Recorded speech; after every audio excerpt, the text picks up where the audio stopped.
last few weeks, the COVID-19 pandemic has changed and is changing the way we live our lives.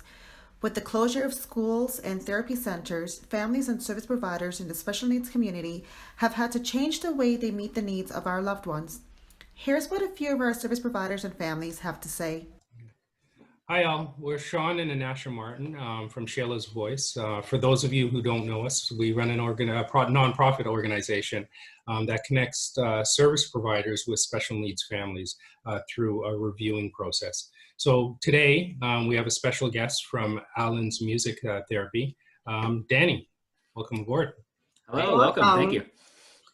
Thank you for joining us today. Not a problem. Thank you for inviting me. I'm excited to discuss further. Excellent. Share with us a little bit about your business. Certainly. So I'm a music therapist. I run a music therapy practice and adapted a music lesson practice. So I use music therapeutically with a wide variety of client populations and facilities. It can range from long-term care centers to working with children with schools or community support organizations or in-home sessions. There's a lot of variety. The main sort of factor, though, is I tend to go to my clients to do my work. So if I'm at a long-term care center, I would go to the facility. If I'm working with a child in their home, I go to the home. So it's a lot of in-home sessions and going around to the site. So we know that we're all impacted by the coronavirus, COVID-19. As a service provider, tell us how this has changed your mode of business. But the main sort of change I've seen is once COVID-19 sort of reached pandemic status and public health had concerns and encouraging us to social distance and not go outside, wasn't a lot of my facilities were starting to suspend operations, right. Saying they're not going to have any external contractors come on site, not have anybody come visit or do work, especially at the long-term care centers. They've restricted to just essential staff. And it meant that I went from having a full practice, full week of traveling around the region and beyond to really not a whole lot. So yep. That first weekend was kind of taking stock. How can I keep things going? And one thing I had when I did my master's a few years ago, I had actually done a little bit of reading and research on online telehealth sessions. So I started to take stock and who would be interested in trying it. There were some facilities that was just at the time not possible, but from there started determining who was interested, and then from that point starting to get things set up. And that was about 3 weeks ago. And since then, it's been a steady sort of increase of both people that I saw before COVID-19 and some new families and organizations. Excellent. So you did mention that when you did your master's, you did touch a little bit on the telehealth option. Was it a seamless transition for you from being in-house and center to this platform? What were the challenges that you faced?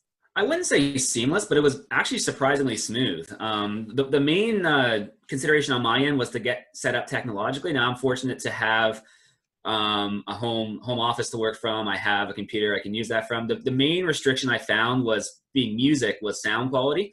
The one main challenge, I guess the main challenge being technology, was not everyone knew how to use the technology. So right. Part of the first week was just, helping to instruct from offsite how to use it, how to get it.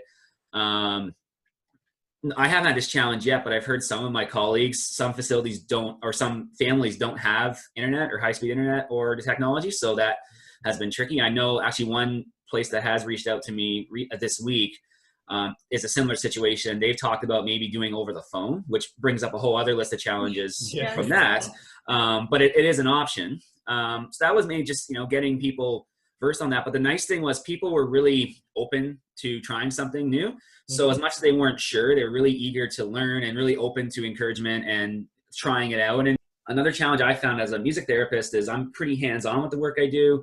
So like I encourage, I'm there in person moving. I have a lot of instruments I supply. And with being distant off-site, I can't put instruments through the screen, right? So I can't really share what I have, and we have to use sort of what we have at each end. And I'm lucky to have support generally from either family or support workers on each end, but it's just, I can't really assist. I have to assist basically remotely. But the one sort of positive that's come from this with a lot of my groups and with younger kids especially is we've done a lot of work focusing on sort of resourcefulness and using what we have available, which I think personally is a big part of inclusion. Is right. We're all different and unique. So how can we use our unique skills to accomplish things in our life? So a big way we've done that regarding instruments is let's find things around the house that we can make our own instruments from. So we can, you know, use household objects, recyclable goods, things like that. Let's find something, come together, and let's learn how we can make music from this. And I got to do the same around here. Right. And I think it's a good message and metaphor for this time that, yeah, there's a lot of change, but we don't have to stop. We can just carry on and use what we have. And so you mentioned the drums. What are some of the other instruments that you're using in your therapies?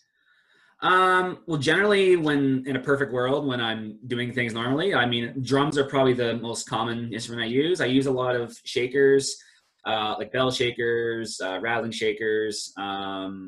I have tone chimes, which are they're tones that are attuned to a certain pitch, like C, D, E, notes you find on a keyboard or guitar. So singing, whether it be accompanied or not, is something that's used a lot. And then music therapists, we tend to accumulate a lot of instruments just in our travels. So I have all kinds of things that make noise, boom whackers and xylophones and other guitar, like ukuleles and things like that. So and then, you know, we're always finding, as you meet new families and learn they like certain instruments, you go out and find new things, and the collection is always growing. Shayla loves the ocean drum. Yes, I have one of those. They're awesome instruments. People really love the ocean drum, and I'm always worried because it can get really loud for overstimulation that it might overstimulate, but it's very I've had individuals that won't sit still in a group at all. They wander the room the whole time. You bring out the ocean drum and they'll sit and they'll look at the beads, and for those that don't know, an ocean drum has the beads inside, and you can generally see it through the clear skin, and they'll watch the beads and go up and hold it up over their head. Yeah. And we'll sit for a long time. It's fascinating. Yeah.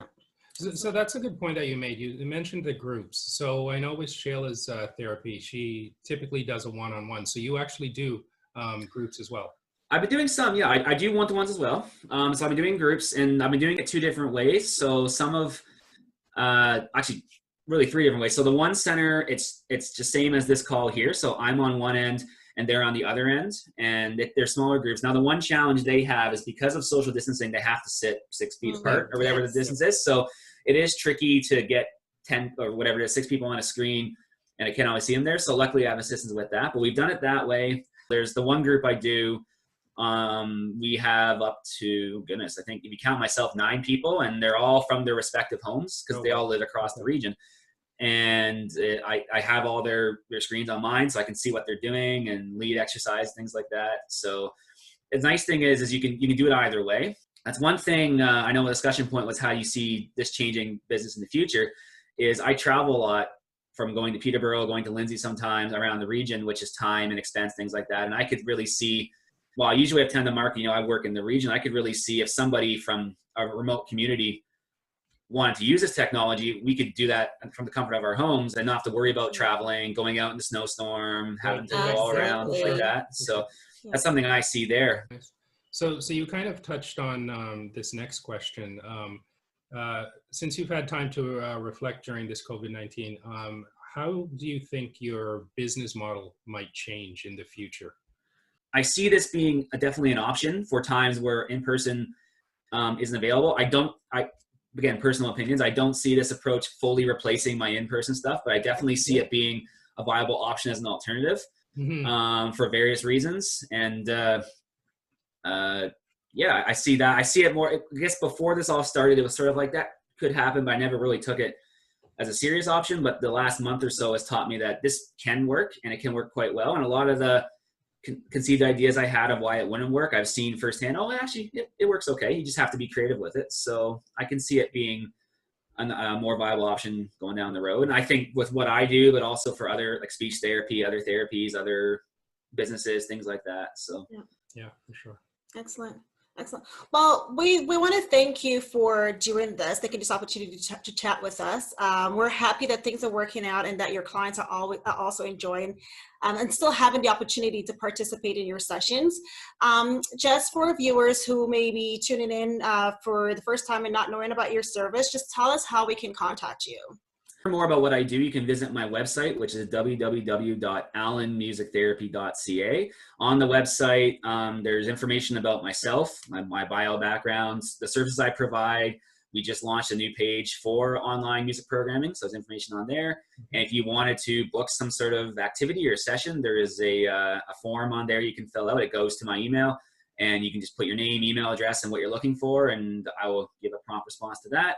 I also maintain social media on Facebook and Twitter. So if you search Alan Music Therapy on both platforms, you can find me there. And if you want to just send me an email to contact, email address is alanmusictherapy16@gmail.com. Perfect. That's Perfect. good.